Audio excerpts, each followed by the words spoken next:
Bonjour et bienvenue sur Tourisme TV, ravi de vous retrouver pour ce numéro 75 de votre TTV Mag. À la une cette semaine, l'édition 2013 du Ditex, ainsi qu'un événement sur les déplacements professionnels. Nous partirons à la rencontre de deux Miss Tunisie et Miss France. Et pour terminer, bien sûr, votre rubrique Vécu en agence. En Avignon, tous sur le pont pour une édition du Ditex 2013 marquée par une forte mobilisation des professionnels. Parmi nos nombreux invités à l'occasion de ce salon, nous vous proposons tout de suite des séquences des interviews réalisées. Bien sûr, l'intégralité des différents entretiens réalisés à l'occasion du salon sont disponibles sur le site de Tourisme TV pour mieux comprendre les actions menées par les opérateurs du tourisme en cette période de crise.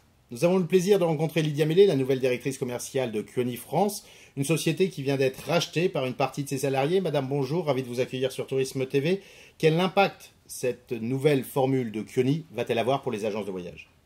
Certainement, grâce à un état d'esprit plus entrepreneur, plus d'agilité, plus de souplesse, plus d'écoute, plus de réactivité. Nous avons constaté, ce n'est pas un secret, que le modèle généraliste ces derniers temps a beaucoup souffert. Nous voulons être les spécialistes du marché.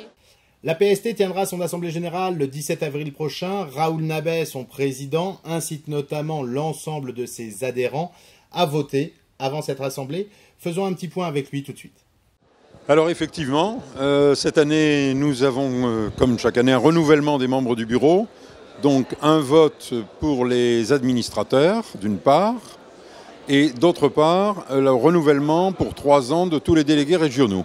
C'est donc un moment plus important encore cette année pour notre institution. Le vote électronique a du succès, mais pas suffisamment. Je trouve que pour marquer sa participation à l'institution professionnelle que nous sommes, il serait bon que sur les 2800 votants, on essaye de se fixer le cap, au moins 50% de votants. Voilà, c'est mon souhait. Donc moi j'appelle tous nos adhérents qui n'ont pas encore voté.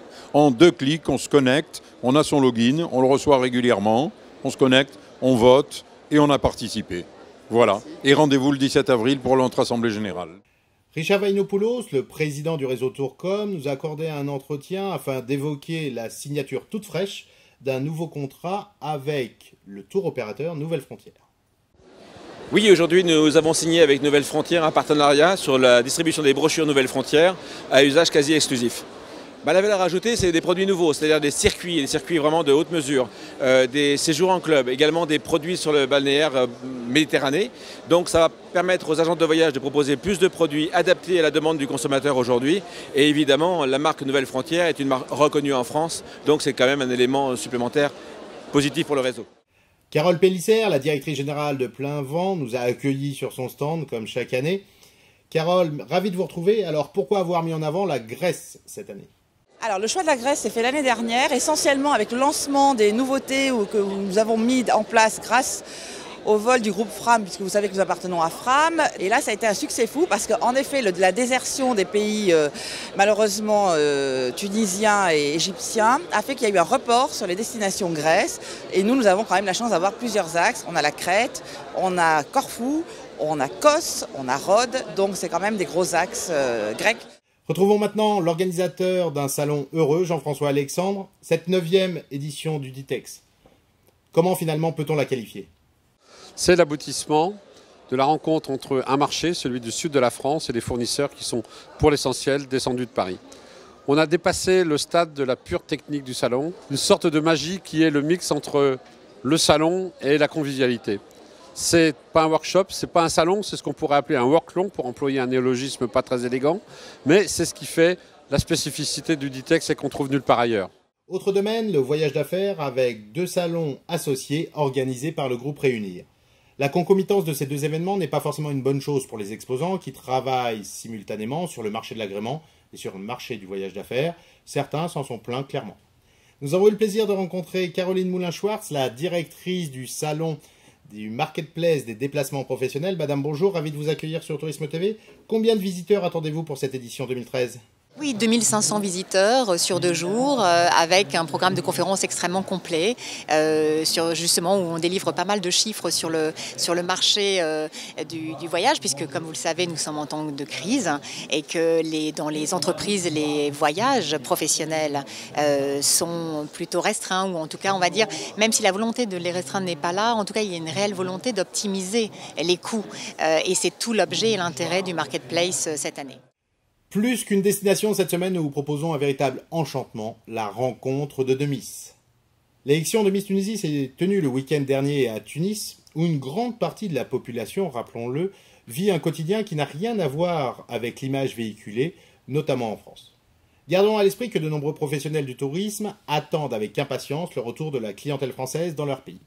Nous avons donc eu l'opportunité de rencontrer mademoiselle Hiba Telmoudi, qui est devenue Miss Tunisie. Soyez la bienvenue sur Tourisme TV. Qu'est-ce qui a motivé votre démarche pour obtenir ce sacre? Avec l'âge, quand on grandit, on comprend qu'on a un message à passer, que c'est une occasion de représenter la femme tunisienne. La femme tunisienne, c'est vrai, avec la Révolution, on vit une période assez délicate. Et la femme, elle doit s'affirmer, elle doit lutter pour ses droits, pour les garder et pour en avoir encore plus. Miss France sur Tourisme TV, Marine L'Orphelin rêve de découvrir Vegas. Pour moi, ça représente déjà une destination que j'aimerais découvrir, car je n'y suis jamais allée. Et ça représente un endroit, je pense, qui est assez exceptionnel. Il a l'air d'avoir une ambiance particulière. J'aimerais beaucoup découvrir l'ambiance des jeux, des casinos surtout. Je suis un petit peu joueuse, donc je pense que ça m'amuserait beaucoup. Et pour vous, Sylvie, qui semblait bien connaître cette destination, que représente Vegas? Moi je connais Vegas, j'ai eu la chance d'y aller 4-5 fois, j'ai même fait mon voyage de noces là-bas, enfin une partie. On joue un petit peu les premières heures, les premiers jours, mais on peut y aller pour autant faire un tour de Grand 8 sur le toit du New York, ou on y va pour un super breakfast dans les hôtels, parce que c'est quand même le lieu de la démesure où tout est multiplié et exacerbé. Votre rubrique Vécu en agence. Pour aller en Israël, est-ce qu'une carte nationale d'identité suffit? Ah non, il vous faut un passeport. Mais je comprends pas. Mais pourtant, Israël est à l'Eurovision. Voilà, chantez bien, passez un bon début de printemps, portez-vous bien et à la semaine prochaine.